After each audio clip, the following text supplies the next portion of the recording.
Hey guys, it's Dinohunter here and welcome back to another video. Today we're going to be talking about the Karoo. Let's go. So the Karoo is a semi-desert natural region found in the eastern, western and northern Cape in South Africa. Although there is no definition of what the Karoo actually is, it is usually defined by its low rainfall, arid air, almost no clouds in the sky, and extreme hot and cold temperatures, as well as its geology and topography. There are many fossils that represent an ancient ecosystem once found in the Karoo. So let's talk about the different Karoos. The Karoo can be split into two parts in two different ways. The first way is to divide it into the Klein and the Great Karoo. The borders of the Klein Karoo are entirely decided on mountains to its north, south and west. The Great Karoo is much bigger than the Klein Karoo, and this makes sense as Klein means small in Afrikaans, so the Great and the Small Karoo. Its south and southwest border ranges to the Cape Fold Mountains, and its northern border isn't as defined. There is some consideration of the natural conditions, but this division is based mainly off human-defined boundaries. The second way to divide the Karoo is into the Succulent and the Nama Karoo. It is important to note that this division of the Karoo is entirely separate from the division of the Great and the Klein Karoo. This division is made because these two regions are different biomes. It does not take the Great and Klein Karoo into consideration at all.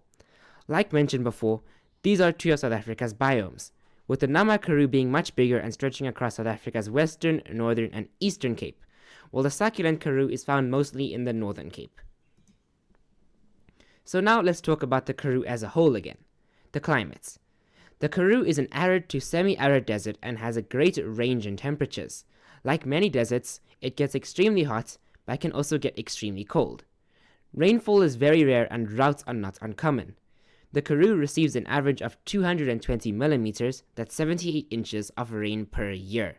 Plants and animals in the Karoo have adapted to survive long periods of time with no water and survive on little amounts of water. Next, let's talk about the animals. As mentioned before, many animals that live in the Karoo have adapted to go long periods of time with no or little water. When water starts drying up, many animals move towards waterholes. Some animals become nocturnal during the hottest times of the year to reduce the amount of water that they lose. The desert rain frog has also adapted to these conditions, being able to survive even though it is an amphibian. Now let's move on to some animals that you might see in the Karoo. First is the caracal. Other than the Karoo, these cats are also found in other parts of Africa, the Middle East and Central Asia in areas like India and Pakistan. They are usually nocturnal and are known to be secretive and usually prey on birds, rodents, and other small mammals.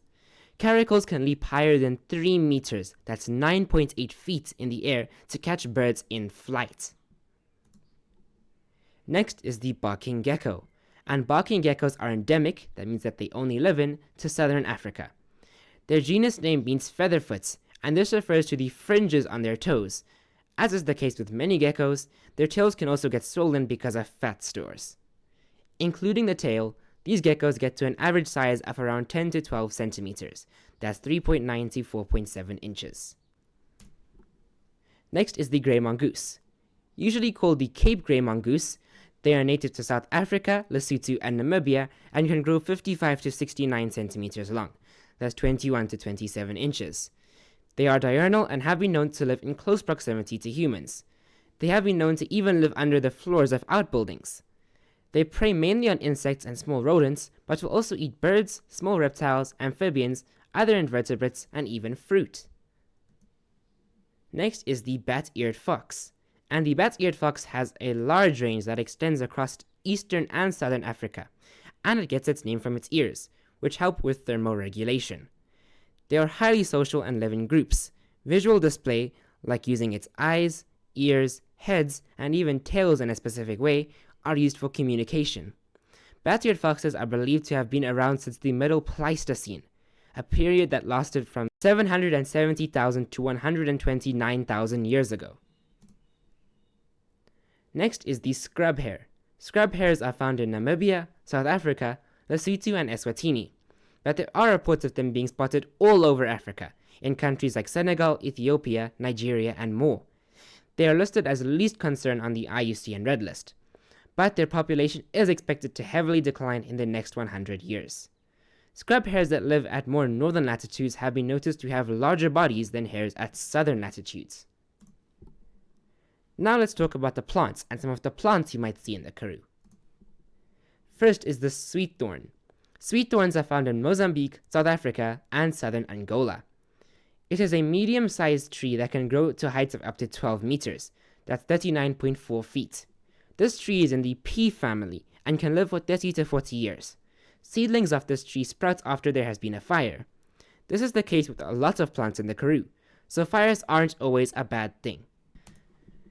Next is the Namaqualand daisy, and this famous flower is an outstanding sight to see in spring, around August or September, after they have received the little rain that the Karoo experiences, which happens during winter. They can sometimes grow bigger than 30 centimeters, that's 12 inches in height, and are world famous for their beauty. The heads of the flowers are usually yellow or orange, with purple markings. Lastly is the tree thorn. The tree thorn is native to Namibia and South Africa, being mainly found in the Nama Karoo. This woody shrub grows from 1 to 2 meters, that's 3.3 to 6.6 feet tall, and acts as a nurse plant for other young plants. Tree thorns have small leaves, although they lose them in the dry season. It also has small white flowers with a yellow center. Lastly, let's talk about the threats to the Karoo. The biggest threat to the Karoo is overgrazing of goat and sheep, also being used to graze ostriches. Parts of the Karoo are also rich in minerals, and because of this, mining has become an issue. Another issue is the unregulated correction of plants. People are attracted by the outstanding plants found in the Karoo and harvest them. And with that, it brings us to the end of this video. So I hope that you guys enjoyed, I hope that you learned something, and I'll see you in the next one. Bye!